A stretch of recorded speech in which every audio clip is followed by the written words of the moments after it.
Hello friends. Hello friends.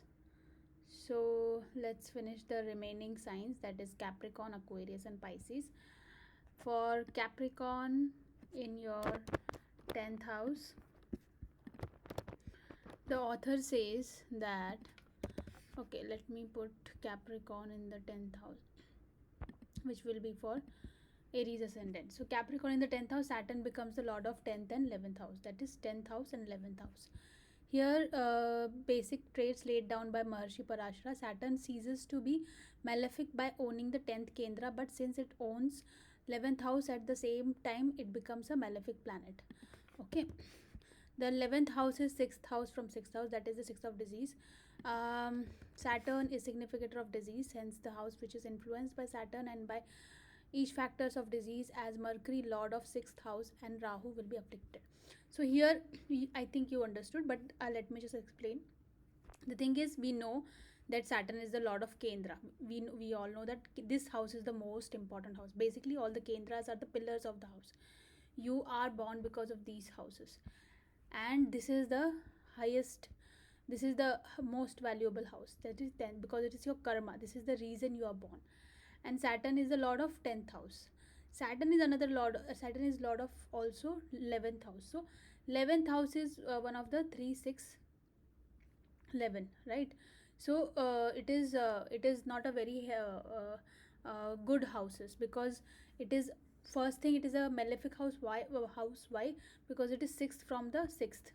Suppose, to make you understand, I'm not using a very literary language. For example, suppose you are running Saturn dasha, right?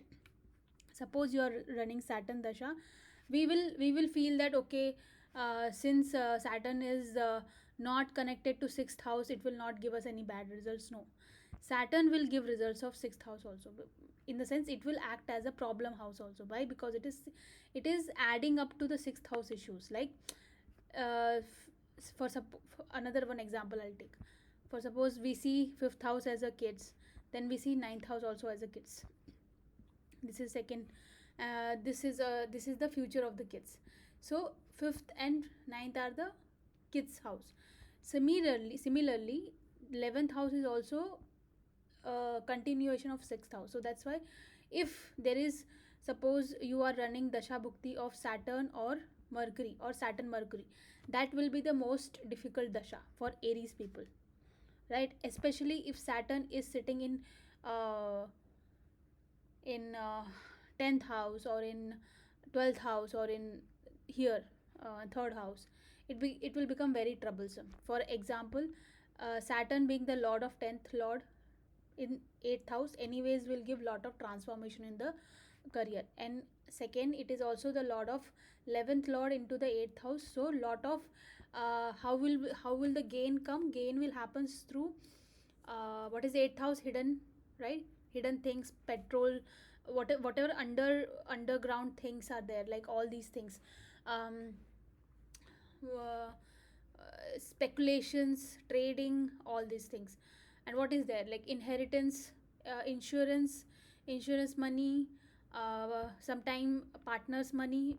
Maybe if this Saturn is sitting somewhere where it is not making connection to 5th or 2nd, then it can be you may be a housewife and your partner is earning, so you're getting gains via partners money. So things like that. So now you understand how to interpret this Saturn. And you have to also check in the D9 also, but as of now you have to see this. So now you understand how to interpret in the dasha system. Like, for example, if Mercury dasha is running, Mercury is here. This is the Prashna chart, but still Mercury in this chart is a lord of two bad houses sitting in a good house. So he is ruining good house. Okay, so because 9th house is of your luck, so what this person will do is ask so many unnecessary questions, insulting gurus, insulting teachers, mocking them, mimicking teachers. See, there are some students who mock teachers, it's good. But suppose that student has Mercury, if connecting to a bad house, so it will give a bad results wherever that Mercury dasha will come. So here this Mercury is giving a bad results. Health issues to father, problems from the father not having like there will be some misunderstanding with the father. Anyways, moon Mercury combination is a kapat yoga. Kapat yoga means fraud yoga. It's not a, I mean, it's not that fraud. It's like it is a business yoga also. It is a because you are very very smart, because both are very active planets and you are very smart in negotiating and everything. So it is a kind of liars yoga also. We naturally know that third lord in the Lagna, who has, our god has Lord Shri Krishna. So it's not, don't take it in a negative way. It is a very funny combination also. They are very cute and they know how to change the situation like that. So that's how you have to see. So back to Capricorn. I hope you understood Capricorn. Capricorn is the, here, since it is a Saturn sign, it is the slowest sign. So they get a success, especially post after 36. Why? Because Saturn activates in 36 age. So I've not spoken about ages. Maybe next time I'll talk about the ages also. But yes, here Saturn is a lord of 10th and 11th. So naturally gains from the father's money, especially father's siblings also are sources of gains for Aries ascendants. And even if Rahu is connected to Pisces, then, or Rahu, if Rahu is connected to uh, third house, then lot of gains from the abroad also, or some kind of connection from the abroad area. So now let's talk about Aquarius. Aquarius, if falls in the 10th house, then you will have for Taurus. So Taurus, for Taurus people, it is a Saturn, that's why it's a yoga karaka, because it is ruling with two very very good houses. One is his own Mool Trikona, which is falling in the 10th house, and the ninth house. uh, okay, let's see what the author is saying. Aquarius in the 10th house, Saturn becomes a lord of ninth and 10th. Ninth is Kona and 10th is Kendra. Hence, Saturn becomes Raj Yog Karka planet. That is, it would confer affluence and power on the native in its Dasha Bhukti. If Saturn is strong, the native gets name and success not only through the government but also through divine help, that is, circumstances in which apparently deserves very little success. Yes, because it is my personal experience. I'm a Taurus ascendant, and uh, there are both plus and minuses, because since Saturn becomes the rule of your house of luck, your success is very slow. Like you you you see everybody that, oh, everybody is becoming so successful, and you feel that what is wrong with me, why I'm not getting success, even if I'm putting 100% of hard work in my profession or in my life or day to day routine things. Unless your Saturn is very good, unless your Saturn is sixth house or exalted. But still, exalted Saturn in the sixth house doesn't good. It seems to be good, but it is not a very Saturn is a very heavy planet, doesn't work well in sixth house. So uh, for Taurus people, what I'm saying is, though it is a very good very very good helping planet, but it will go give slow growth, like everything. What I have read many times, and what I have understood, that it gives growth after 36. Why? Because again 36 Saturn becomes activate. At the same time, Saturn is Badaka, that is ninth house. So Saturn is the who is Badaka here, your father is Badaka, your teachers. You may find that your teachers or your gurus or um, they are very tough with you always. You'll always feel that you have so, and because it is naturally, it is like these are connected, so you have lot of passion, unless this Venus is here, or unless this Venus is very badly placed from these two houses. You feel that you're so much connected to your guru teachers and all, but you feel always betrayed by them.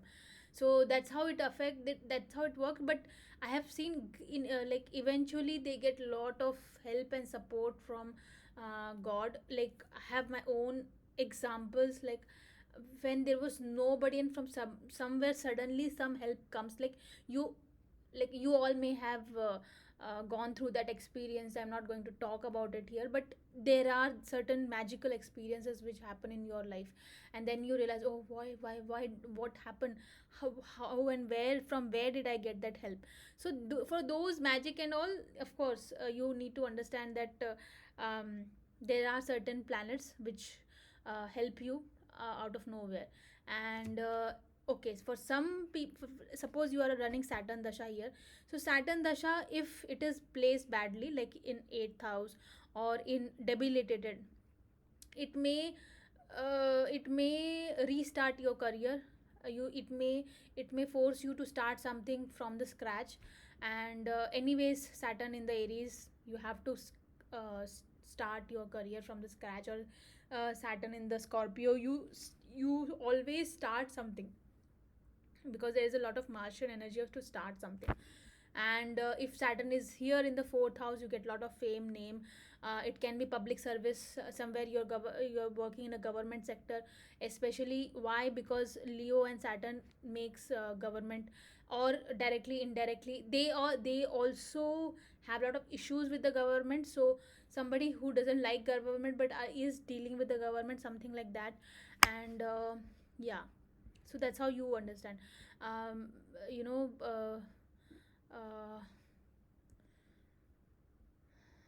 yeah, so this is the Aquarius people. Aquarius is also ruled by Rahu and Saturn. So naturally, 10th house has the signification of Rahu. So what does that mean? Is Rahu is magic, Rahu is trading, Rahu is foreign land. So occult, tarot, all these things, because here also Jupiter is ruling one occult sign and one 11th house. So gains coming from the insurance, inheritance, occult, spirituality, talking, yoga, publishing, all these things. And Saturn and Rahu being the lord of 10th house, of your karma. Your karma is towards foreign people, your karma is towards old people, your karma is towards the old people of the public, like the people who are very not very um, not very rich, so to help them out. So that is your karma. And it if your Saturn is well placed, then it will give you good gains from the real estate also, because Saturn is um, naturally the karaka for real estate, properties and all. And if it is making connection to Mars, it will give you good gains from that also. So that is the career choice. But the basic is, because here if you have Saturn sign, so Saturn is what? Saturn is oil, Saturn is real estate, Saturn is law, Saturn is foreign, going abroad and learning or teaching or doing something which is connected to diplomacy and all that thing. So you have to check the combination in the Navansha. Also Saturn and Rahu are uh, aspecting Leos. If you don't have Saturn here, but if you have Saturn here, then it can be connected to either trading also and entertainment also. So yeah, so this is Aquarius in the 10th house. So you understand that here you should not take Rahu, you should not take Saturn alone here. You have to take both Rahu and Saturn and see where your Rahu is sitting and see where your Saturn is sitting. As per that, you have to give the result. Naturally, Aquarius coming into the 10th house, you get natural opportunity to have gains from your father's family or father's business or father's money, unless the Saturn is going sitting here, that you get the money and then you'll spend it out everything. And the rest, the next is let's just see, is Pisces, right? So for Pisces, I see, for Gemini people, Pisces will come here. So I Pisces is different land, different universe, different occult, like paranormal, paralegal, whatever that words are, like different altogether different entity, like different space, like it is space also. Hospitals, ashrams, NGOs, all these things come under foreign land. All these things come under Pisces, also being independent, thinking, your intellectual capability, and naturally it is the also connected to the seventh house, so it is also directly connected to house of business, because seventh house is naturally a partnership and business house, so it is naturally making connection to 10th and 7th, right? So from your partner or through partnership you will build a business, and you will always be looking out for a partnership to have a business. It can be love and romance, or it can be something like that also. But let me just check what the author has provided the information. Pisces in the 10th house, Jupiter suffers from the defect of the ownership of two kendras, which we discussed already. I hope by now you know the think that this is the defect. If Jupiter is weak and located in the second, sixth, eighth, or 12th, it gives disease, etc. in its dasha bhukti. If on the other hand Jupiter is strong, it gives ruling power for it, not only planet of government favor, but in this case would become the lord of two houses, each of which represents the government, that is 10th house and 10th to 10th it is 7th house, that is bhavat bhavam. Like earlier we used 11th house and 6th house, and 6th house is 11th house is 6 to 6, so that's why this house is giving effect of this houses also. So similarly this house is addition of this house, so it will give additional effect of 10th house, like this house will help this house grow, right? So that's why it is said here this case would become lord of two houses, and that is 10th house and 10th house. A strong Jupiter would confer um, honor, ruling powers, and wealth, longevity, and philanthropic spirit on the native. So see here, here also you because Pisces is a sign of giving donation, it can be also associated with temple authorities or somebody who is working in the temple. Some people who are working in the temple, there are so many security people who are connected to temple or religious or churches or any religious institutions you are connected. You that can be the profession for you. Writer, publishers, researchers, yoga instructors, all these things. So this was the final. I hope I have not missed any other signs now. And let me know if you like the video. I'll start another one section later on. But let's just first try to understand the signs. Let me know if you have um, understood the basics of science in the 10th house, and then we will go into the Navamsha also. Then we will go to planets in the 10th house, in then planets, same planet in the Navansha, and then we will see the charts also. Like I'm also doing some kind of um, dasha based videos where we will see the dasha, and then we'll figure out what is happening and what is not. So I hope you like the video. Take care. Bye.